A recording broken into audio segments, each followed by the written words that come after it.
send a check in with that too? Is that yours? Making some silly comments. Oh, Shane right here. See, he has a recliner. We told him that. Yeah, I can process it. You think? Warm up for next week, huh? Right. I guess talk to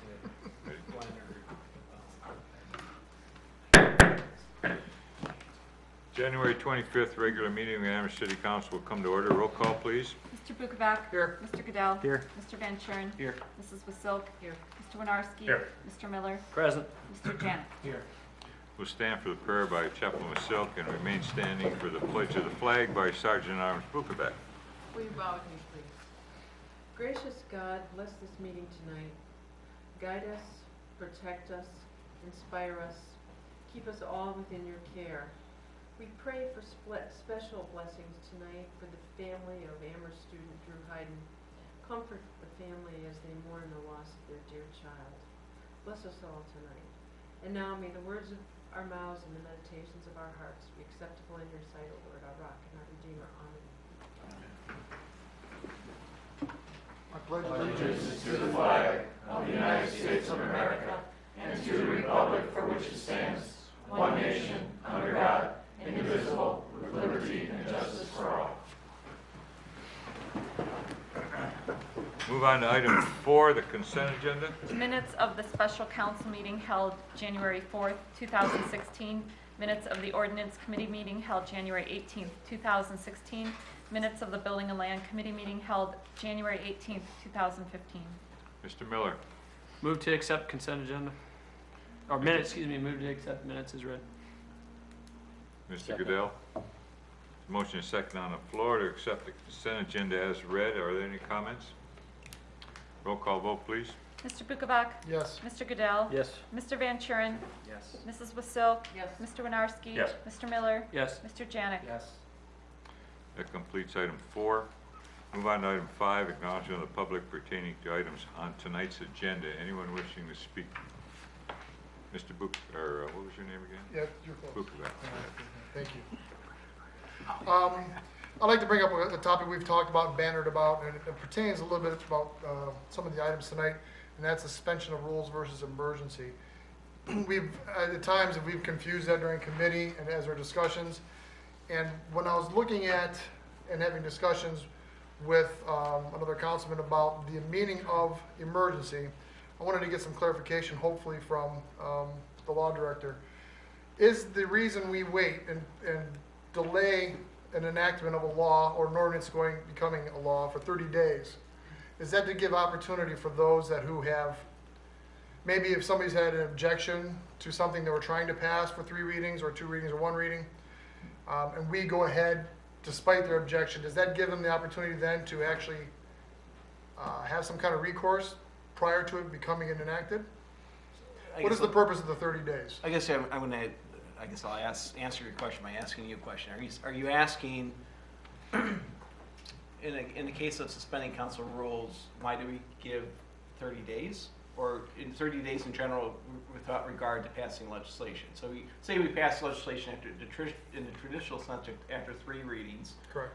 After we pass it upon the 3rd reading, and after the mayor signs and I sign the form, etc., then there's a 30-day period for which residents or citizens, voters can actually challenge the legislation at that point. Okay, that's what my thought was. Okay, Yeah. so that's what the importance of the emergency, to give the opportunity for residents or somebody else to challenge what has been signed, because without that, they don't have that, or that was the question you're asking me.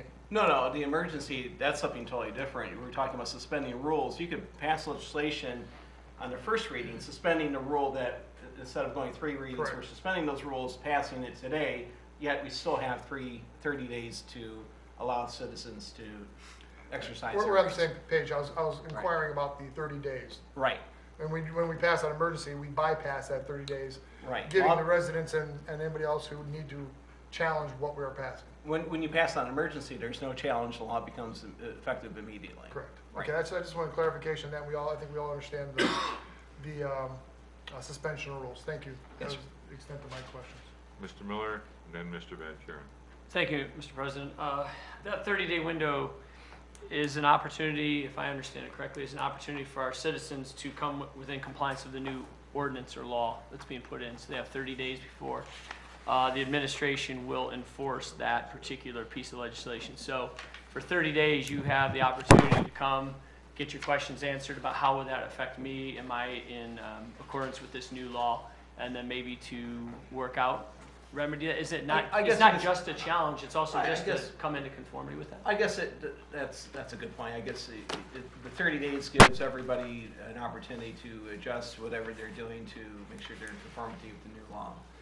But remember, yeah, that makes sense. But specifically, the statute's there specifically, I believe, to allow people to actually challenge the law in question. So- And that 30 days will also delay the if we appropriate money, it's a 30-day delay before the appropriations can be.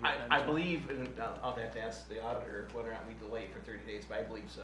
Yeah, it usually, I mean, it's up to council's pleasure, but if you delay it, then yeah, we would. So if we have 30 days after signing, right? So that's my understanding as well. So it's kind of a Right. multi-purpose. Thank you, Mr. President. That's all I have on that. Mr. item. Van Kuren. I don't mean to turn this into municipal civics 101, but one more question. So what recourse would citizens have with that 30 days if they wanted to, you said challenge legislation that we'd pass in the emergency? Is there any way they could stop it? I'm thinking referendum. I'm pretty sure it's referendum. You Yeah, I could- mean, you but they could could do a seek legislation referendum. to They could do a overrule. referendum whether we pass it on an emergency or not. Is that correct? No, well, I don't remember I don't specifically how it mean to works, put you on the spot. but residents can challenge the law, and there's a process pursuant to the Ohio Revised Code, which lays it out as far as what they're to do if they want to challenge the law itself. There's also, I guess there's also veto issues. I mean, there's all kinds of issues. I could certainly do a memo if you. No, want me you don't to. need to. I think it was a good question by Mr. Bukovac, and it shows that even those of us who've been up here for quite a while don't always know all the answers if we haven't come across a situation like this before. So I'm glad he brought it up, and this is an education for me too. Thanks. Anyone else? Mr. Mayor. Just a quick note, you notice the first two things I brought to you did not have, I did not ask for the emergency or suspension of rules. Thank you. Thank you, Mr. Mayor. All right, that completes item 5. We're moving on to item 6, ordinances and resolutions. First reading, item A. Go ahead. Hi, sorry. An ordinance to approve replacement pages to the Amherst codified ordinances and declaring an emergency. Mr. Bukovac. Always afraid to make a motion. Make a motion to suspend council rules, so item, it's not an A, but A 1601 Yes. can be passed on its first reading. Mr. Goodell. Second. Motion second on the floor to suspend council rules on item A, so may be passed on the first reading. Any comments? Mr. Winarski. Just real briefly, got a chance, read all this, and there's actually some really good stuff in here. I'm sure we all glanced at it, but if you take, there's one element in here that's being changed with regards to open burning. If you're anything like me, that's probably the #1 phone call you get. It's been modified. And there's also some additional changes in here with regards to youth drivers in their first 12 months of driving. It's a really interesting read. I strongly encourage you to really dive into it. It's pretty cool stuff. That's all. Thank you. Mr. Miller. Thank you, Mr. President. In regards to these that came out of the ordinance committee, this is something we've already voted on. Those that are Amherst codified ordinance, and then any changes that put us in compliance with ORC, we don't have a say. ORC trumps us. So anything that we have to get done, I believe, right, Mr. Pecora, we make those changes, and then this is what we bring. So bring them on suspension and emergency. These are to get them in our books immediately. Right, we're adopting basically the rules that the legislator passed, the ordinance, statutes that the legislator passed 2015, effective 2016. And it also includes what we passed as a governmental body, so. All right, thank you. That's all I have, so I'm fine with it. Thank you. Any other comments? We have a motion second on the floor. Suspend council rules, so item A may be passed on a first reading. Roll call vote, please. Mr. Bukovac? Yes. Mr. Goodell? Yes. Mr. Van Kuren? Yes. Mrs. Wasilk? Yes. Mr. Winarski? Yes. Mr. Miller? Yes. Mr. Janik? Yes. Motion carries. Mr. Winarski. Motion to adopt. Mr. Goodell? Second. Motion is second on the floor to adopt. Roll call vote. Mr. Bukovac? Yes. Mr. Goodell? Yes. Mr. Van Kuren? Yes. Mrs. Wasilk? Yes. Mr. Winarski? Yes. Mr. Miller? Yes. Mr. Janik?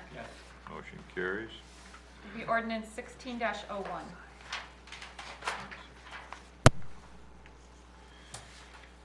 Item B, An ordinance to approve the Second Amendment to the subdividers agreement between the City of Amherst, Ohio and Amherst Land Holding Company LLC, successor in interest to Oster Construction Incorporated relative to North Point Estate subdivision number 4 and approving the plat for the subdivision for recording purposes. Mr. Van Kuren. Move to send A 16-02 to its second reading. Ms. Pasil. Second. Motion is second on the floor to send item B onto the second reading. Any comments? Roll call vote, please. Mr. Bukovac? Yes. Mr. Goodell? Yes. Mr. Van Kuren? Yes. Mrs. Wasilk? Yes. Mr. Winarski? Yes. Mr. Miller? Yes. Mr. Janik? Motion carries.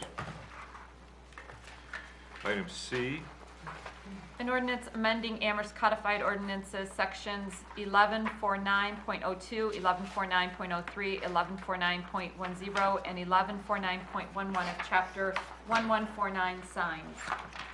Mr. Bukovac. Thank you. I had a question to the law director. We had requested a couple of changes. One was going to be thought about, the other one I believe was going to be implemented. I was wondering if those two, I didn't see them here. They have not been provided to the council. I'm looking, I can't find the change here in the proposed ordinance. I thought the changes were provided, so Mayor Costa is gonna. The one was doing a pre-measurement on lighting before the sign is installed, and comparing it to an installation time, making sure there was no additional light bulb on the home. So if you go to number 10 of the actual ordinance itself, with the excessive brightness definition, it discusses the measurement of the boundary line of any residential lot. That's one specific change I remember being requested. Mr. Miller might want to help us with the other. What was the other? Under definitions, I think it was definition page, and we're looking at a refer back to. Yeah, it's in there too. It's in the definitions, and that would be,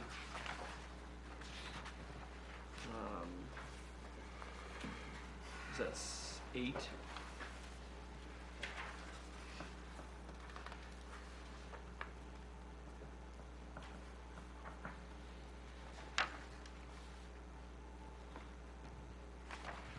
It actually said, there's a spot in there, it does say refer back to that.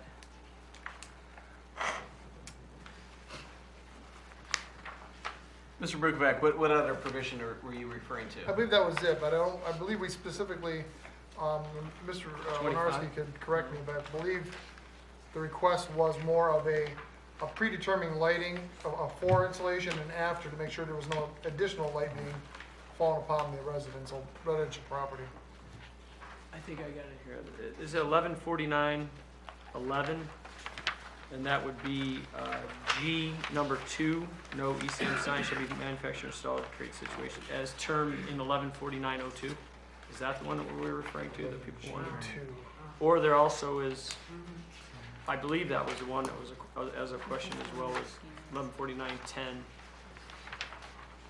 Mr. But- Winarski. I think the concern we were asking to address was people who made, okay, we have a 0.5 measurement of lumens, which is typically no greater than a full moon. The concern was if you're in an existing area where it's already casting that much light, for whatever reason, that those people, they can never be in compliance with a 0.5 because it's already in excess of 0.5. And it would allow for the sign manufacturer to do a pre-install measurement, and the post-install measurement would not be in excess of the existing measurement. Does that make sense? Makes sense. If I remember correctly, you were talking about overhead lights from Street lights. Yeah. And I guess how it is drafted, you don't feel sufficient? I don't believe it's been addressed. I think it's a fair point that they're making, that if you're already in a house that has more than 0.5 in front of you, you're never going to be at 0.5. So Well- you can't reasonably hold a sign manufacturer to that. Right, so I guess I'm looking at 1149.11 G2, which says no ECM sign shall be manufactured or installed to create situations of excessive brightness Right. As the term defined in 114902. That's the manufacturer of the sign, correct? Not the installation of. But I think that the installer has to get the manufacturer to provide that. This says, prior to any issuance of any permit, the owner shall provide to the city with the certification from sign manufacturer stating that the sign is capable of complying with the above brightness provisions. Any post-installation testing required will be at the full expense of the sign company or owners of the sign. Is there something else that, beyond that, that you were thinking of?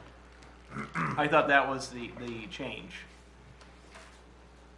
If you're comfortable with it, yeah, I'm fine. I just don't want to, create something where people are going to be breaking the law and there's nothing they can do about it. There's no, and I guess we're getting more in the committee format here, maybe it needs to go back. There is no pre-testing and post-testing to protect not only the manufacturer but the resident.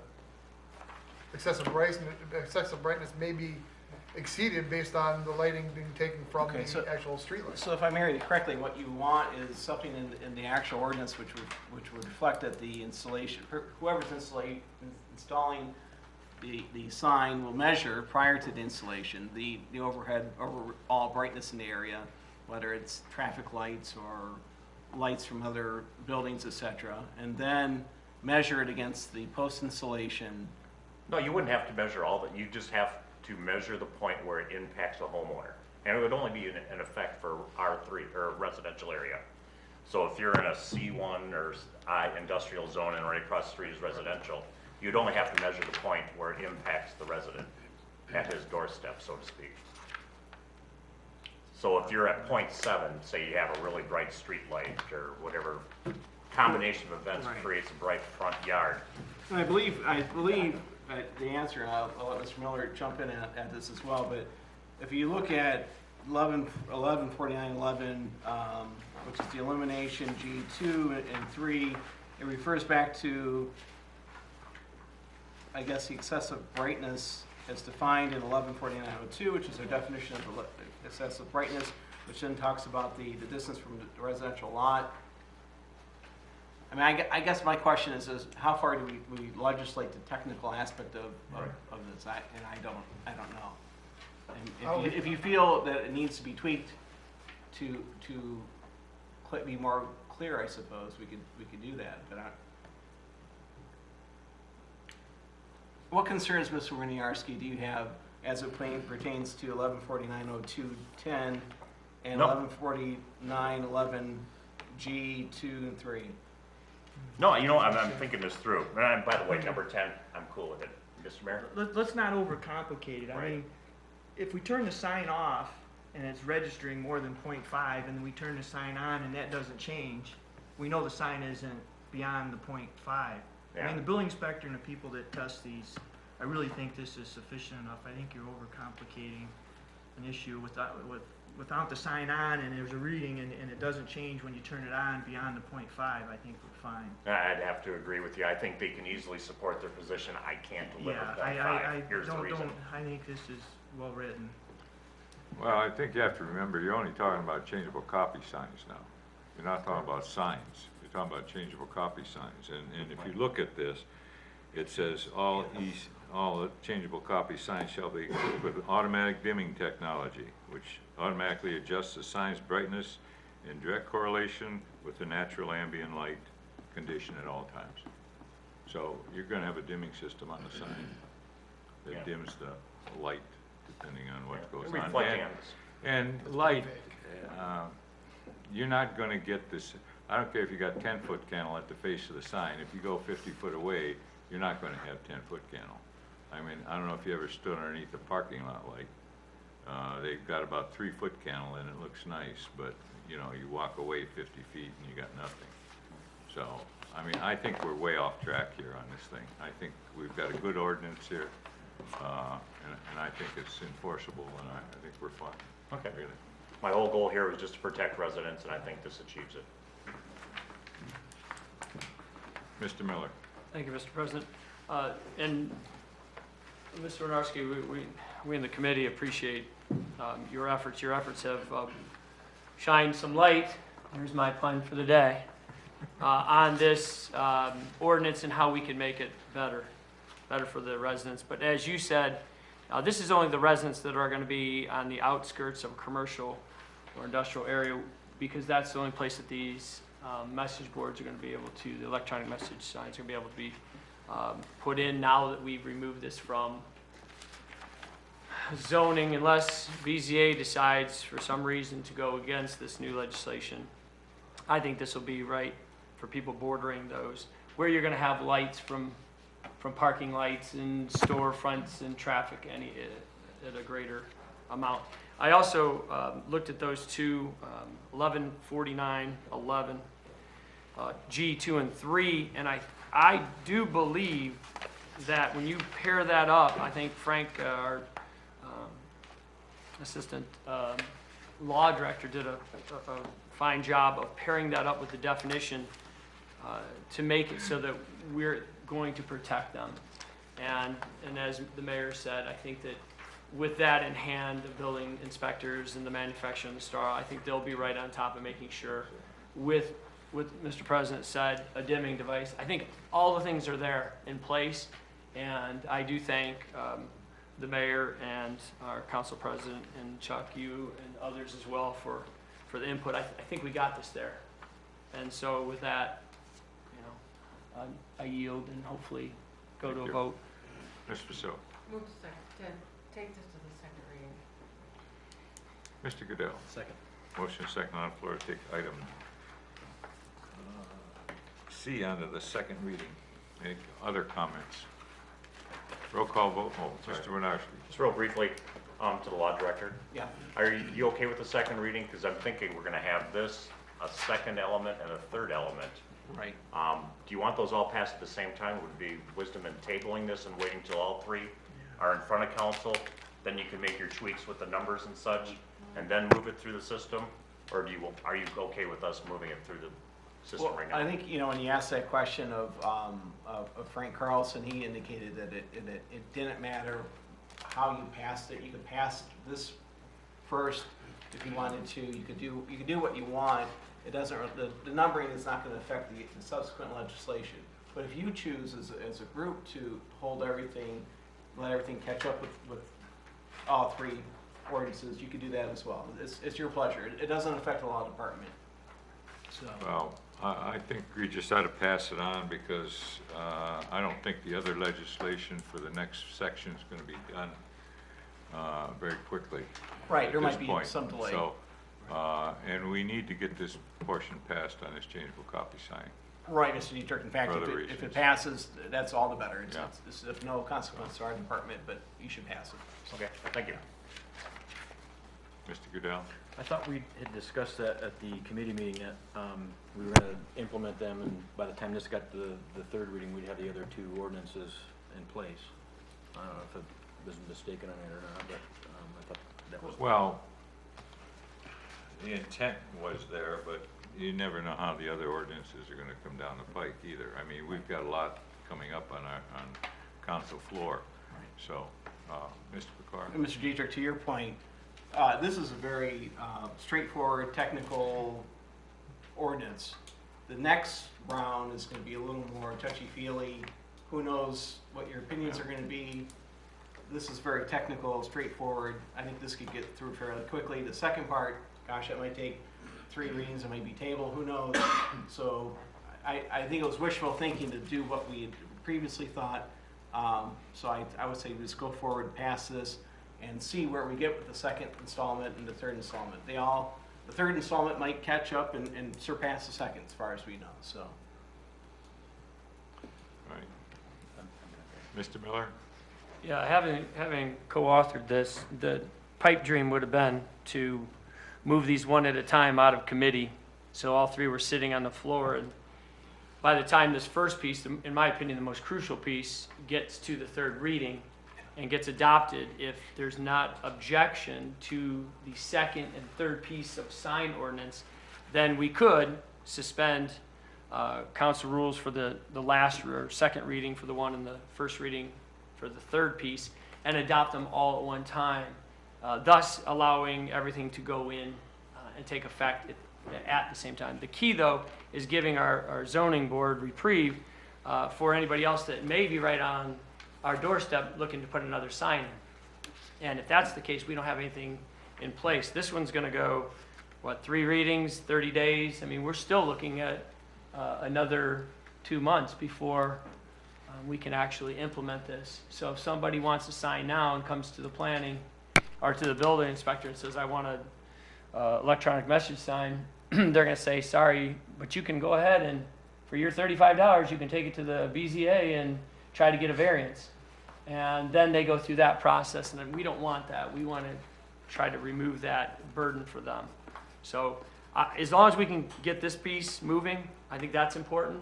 We've all established that. The other 2 pieces, would it be great? Would it be ideal? Sure, but as we get them done, we'll get them done, and we'll keep moving forward. Process of sausage making sure is slow and disgusting, but it is what it is, so I will keep pushing it through. That's all I have, Mr. President. Thank you for your time. Thank you. Motion is second on the floor to send item C on to the second reading. Roll call vote, please. Mr. Bukovac? Yes. Mr. Goodell? Yes. Mr. Van Kuren? Yes. Mrs. Wasilk? Yes. Mr. Winarski? Yep. Mr. Miller? Yes. Mr. Janik? Yes. That completes item 6. Move on to item 7, ordinances and resolutions. Second reading, we have none.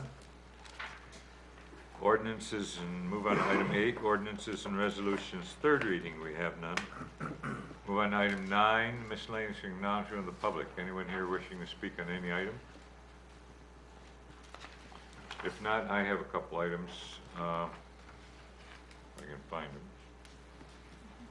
Oh, yeah, here we go. Thank you. I'm appointing Mr. Bukovac, Councilman Bukovac, to the Design Review Board. His term will end on January 31st, 2018. He'll be replacing Mr. Winarski, who doesn't want to be there anymore. I don't know. Thank you, Mr. President. And the mayor has got 3 reappointments. Mr. Dave Fox, a term ending 1/31/18. Mr. Bob Palani, term ending 1/31/19. Mr. Jim Yorks, term ending 1/31/19, and appointment of Kevin Scally for a term ending 1/31/18. So those are new appointments to the Design Review Board.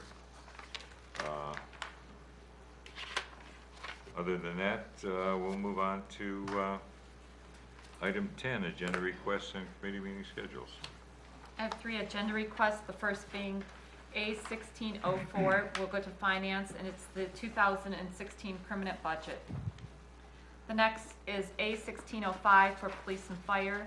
It's authorization to bid and award self-contained breathing apparatus and related equipment not to exceed $250,000. And the last is A-16-06 for utilities, authorization to enter into an agreement with Everstream Solutions LLC for pole attachments, and that is complete. Thank you. Finance, Ms. Vasil? One item, A1604, 2016 permanent budget, and I have to call that to 7 PM on the 1st of February. Thank you. Building and Lands, Mr. Janik? No, no agenda items at this time, Mr. President, please cancel. Thank you. Streets, Mr. Bukovac? No items for streets, please cancel. Thank you. Community Development, Mr. Goodell? Nothing at this time, Mr. President. Please cancel. Thank you. Executive, Mr. Van Kuren? No items at this time, please cancel, Mr. President. Thank you. Ordinance, Mr. Miller? Nothing today, hopefully soon. Thank you, Mr. Miller. Utilities, Mr. Janik? I have one item, Mr. President, A-1606, the authorization to enter into an agreement with Everstream Solutions LLC for pole attachments. I'd like to have that meeting immediately following the finance meeting at 7:15, if possible. Thank you. We should do 705, right? Yeah. Recycle, Mr. Miller? No items, please cancel. Thank you. Technology, Mr. Bukovac? Technology Committee has no items, please cancel. Police and Fire, Mr. Winarski? One item, A16-05, is described by Mrs. Turley. Like to ask that occur right after the utilities meeting on the 1st. Thank you. Annexation, Mr. Miller? No items, please cancel. Thank you. That completes item 11. Move on to item 12, reports administration. Thank you, President. Auditor Kukuka, No report. Treasurer Ramsey, All reports from the Treasurer's Office and Income Tax Office through December of 2015 have been distributed. End of report. thank you. Mr. Pecor? Just to answer Mr. Grantran's questions, it's 7/31/29 petition for referendum. This is going to drive me insane. But basically, if 10% of everyone who voted in the last governor's election in the city of Amherst signed a petition within the first 30 days after something's passed as an ordinance, it basically stops it from becoming law.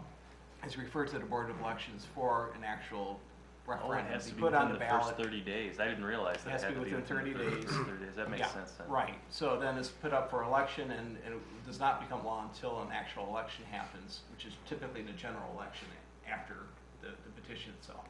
So, Thank you. just to answer your question. That's Great. it. Thank you. Thank you. Yeah. Mr. Jeffries? No report, Mr. Mayor, thank you. Thank you. I'll just give you a quick overview of the three items. The budget's going to be sent and finished this week.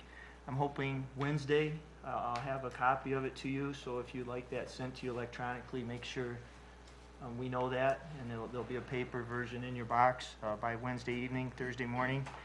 The poll attachment agreement is actually a reassignment. We already have an attachment agreement with a company called One Community who has quite a few polls within the city. They've changed company names. They've become a for-profit company instead of a not-for-profit. So what I have in front of you is the same agreement that you already approved for a company named FiberTech.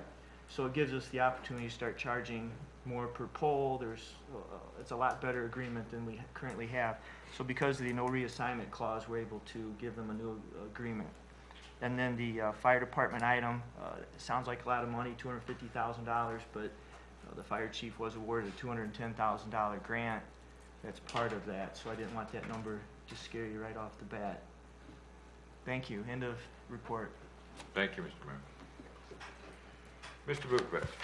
Make a motion to accept the reports of administration, please. Mr. Goodell? Second. Motion is second on the floor to accept the reports of administration. All those in favor signify by saying aye. Aye. All those opposed? Mr. Miller? Move to adjourn. Mr. Goodell? Second. Motion is second on the floor to adjourn. All those in favor signify by saying aye. Aye. All those opposed? We are adjourned at 8:06, and don't forget to stop and sign your forms here. So I'll put that number in there. So how do we